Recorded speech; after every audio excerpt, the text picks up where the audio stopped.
Hi friends, இன்னைக்கு Sunday special எங்கள் வீட்டில் என்னன்னு பார்த்தீங்கன்னா மட்டன் குழம்பு வந்து அம்மா முருங்கைக்காய் பெலாக்கொட்டை போட்டு வைக்க போகிறாங்க. என்னம்மா? ஆமாம், எங்கள் ஊர்லலாம் அப்படி தான் வைப்போம். பெலாக்கொட்டை, முருங்கைக்காய், முள்ளங்கி, கத்திரிக்காய் எது வேணாலும் போட்டு வைக்கலாம். சூப்பராக. நான் இன்னைக்கு பெலாக்கொட்டையும் முருங்கைக்காயும் போடுறேன். அதை எப்படி செய்யலான்னு பார்க்கலாம் வாங்க. ஆமாம், எங்கள் ஊர் சைடு வைக்கிற குழம்பு அம்மா இன்னைக்கு வைக்க போகிறாங்க. கண்டிப்பாக நீங்கள் பார்த்துட்டு எப்படின்னு பார்த்து ட்ரை பண்ணி பாருங்கள், சூப்பராக இருக்கும். ஓகேம்மா, பெலாக்கொட்டை உரிச்சிட்டு அவ்வளோதானே வேக வைக்க வேண்டியதானே? கறியை வேக வச்சிருவோம், அதை உரிச்சிட்டு. ஓகே, இப்போ கறியை வேக வச்சுக்கலாம்.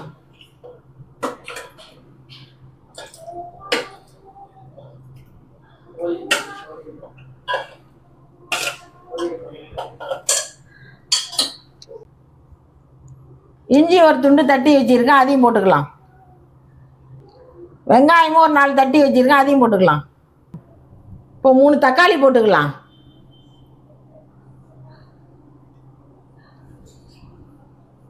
இப்போ கழனி தண்ணி ஊற்றிக்கலாம்.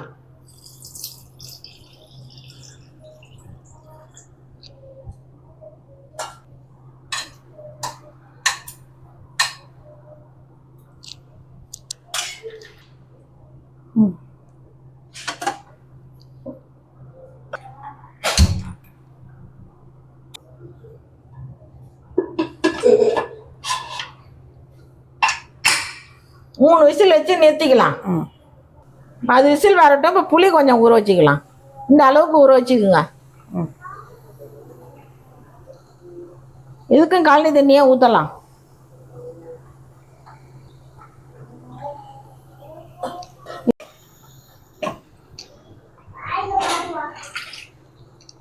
புளி கொஞ்சம் ஊற்றினாதான் கொஞ்சம் டேஸ்டாக இருக்கும். காயெல்லாம் போடுறோம்ல, அதுக்கு தான்.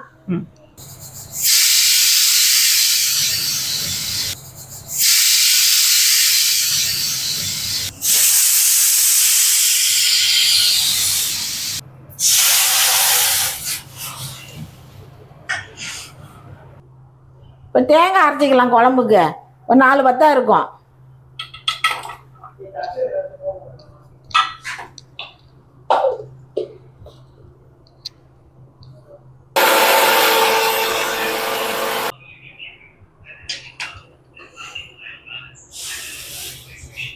கறி குழம்பு, கோழி குழம்புனா ரசம் வச்சிடுங்க. அப்போதான் நல்லா செரிக்குமானத்துக்கு நல்லது. ரசம் வச்சாச்சு, கறி வந்து நிப்பாட்டியாச்சு. இப்போ இதை எடுத்து குழம்பு வைக்க வேண்டியதானே? ஆமாம், சரி சரி.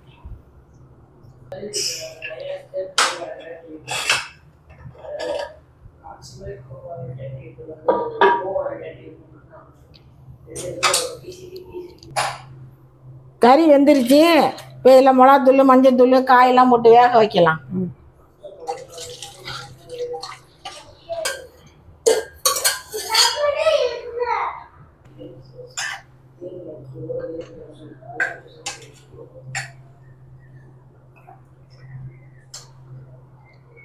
இப்போ பெலாக்கொட்டை, முருங்கைக்காய்லாம் இதில் போட்டுடலாம். மஞ்சத்தூள் ஒரு 1/4 டீஸ்பூன் போடுறேன். மல்லித்தூள் ஒரு 2 ஸ்பூனு. மிளகாத்தூள் ஒரு 2 ஸ்பூனு. உப்பு கொஞ்சம் போட்டுக்கலாம்.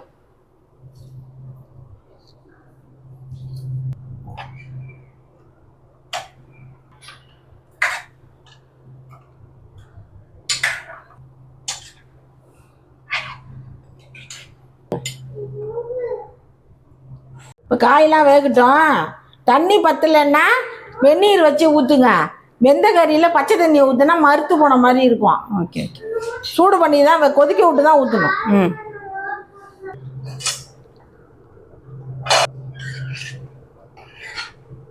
பெலாக்கொட்டையெல்லாம் வெந்துருச்சு. இப்போ புளியை ஊற்றிக்கலாம். பெலாக்கொட்டை வெந்து தான் புளி ஊற்றணும்.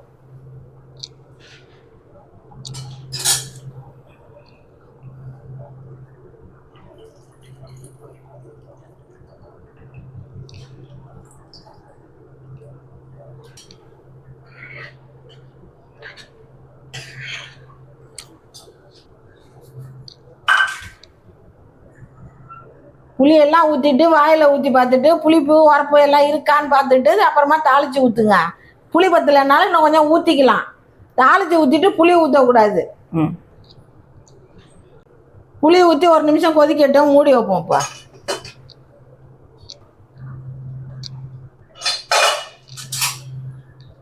இப்போ புளி ஊற்றி ஒரு நிமிஷம் கொதிச்சிருச்சு. இப்போ தேங்காய் ஊற்றிடலாம்.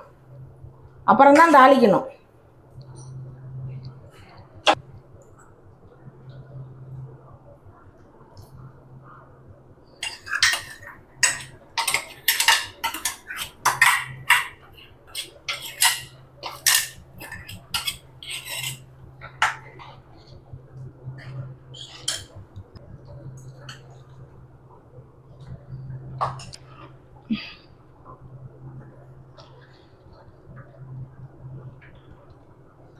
தேங்காய் ஊற்றியாச்சு. இப்போ ஒரு கொதி வந்ததையும் தாளிக்க வேண்டியது தான். இப்போ கொதி வந்துருச்சு, இறக்கி வச்சுட்டு தாளிச்சிடலாம்.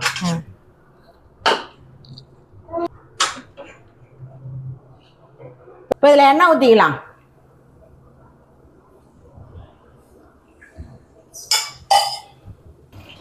கல்பாசி 2 பூ போட்டுக்கலாம். இதுக்கு பட்டை கிராம்பெலாம் போடக்கூடாது.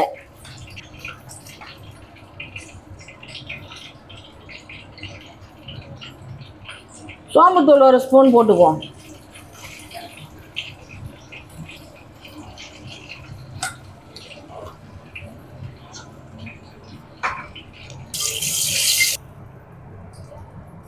இப்போ சின்ன வெங்காயம் போட்டுக்கலாம்.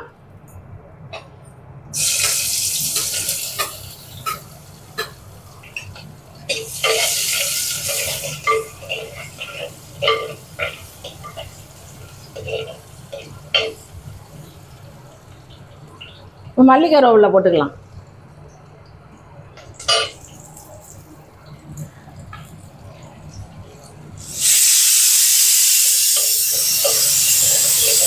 நல்லா வெங்காயம் வதங்கினா தான் வாசமாக இருக்கும் குழம்பு. நல்லா வதங்கிடுச்சு. குழம்ப ஊற்றிடலாம்.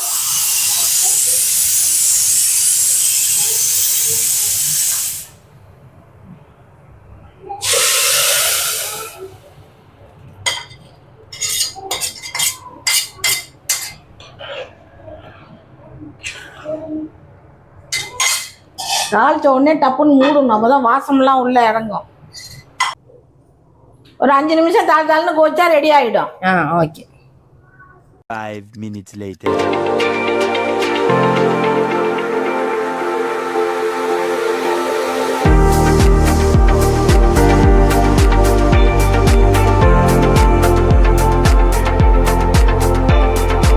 நல்லா கொதிச்சு குழம்பு ரெடி ஆகிடுச்சு. இதை ஆஃப் பண்ணிடலாம். வெளாக்கொட்டை கறி குழம்பு ரெடி. ஓகே, சூப்பர்மா, சூப்பர். ஓகே, ஆஃப் பண்ணிட்டீங்களா? ஆஃப் பண்ணிட்டேன். ஓகே. ஓகே ஃப்ரெண்ட்ஸ், எங்கள் வீட்டில் இன்னைக்கு வந்து பெலாக்கொட்டை போட்டு முருங்கைக்காய் போட்டு கறி குழம்பு, கறி வறுவல் எல்லாம் ரெடியாம்மா? ரெடி. சாப்பிட வேண்டியதுதான். சாப்பிட வேண்டியது. சாதமும் வச்சுட்டேன், ரசம்லாம் வச்சாச்சு. இது மாதிரி செஞ்சு பார்த்துட்டு எப்படி இருந்துச்சுன்னு சொல்லுங்க. பாய். ஓகே, சூப்பராக இருக்கும். நீங்களும் இந்த மாதிரி காய்கறிலாம் போட்டு கறி குழம்பு வச்சு பாருங்க, செம்ம டேஸ்ட்டாக இருக்கும். ஓகேவா? ஆஃப் பண்ணியுமே கொதி வருது பாருங்கம்மா. சட்டி ஹீட்டாக இருக்கும், அதனால கொதிக்கும். ஓகே. ஓகே ஃப்ரெண்ட்ஸ், இந்த வீடியோ முடிச்சுக்கலாமா? ஓகே, பாய்.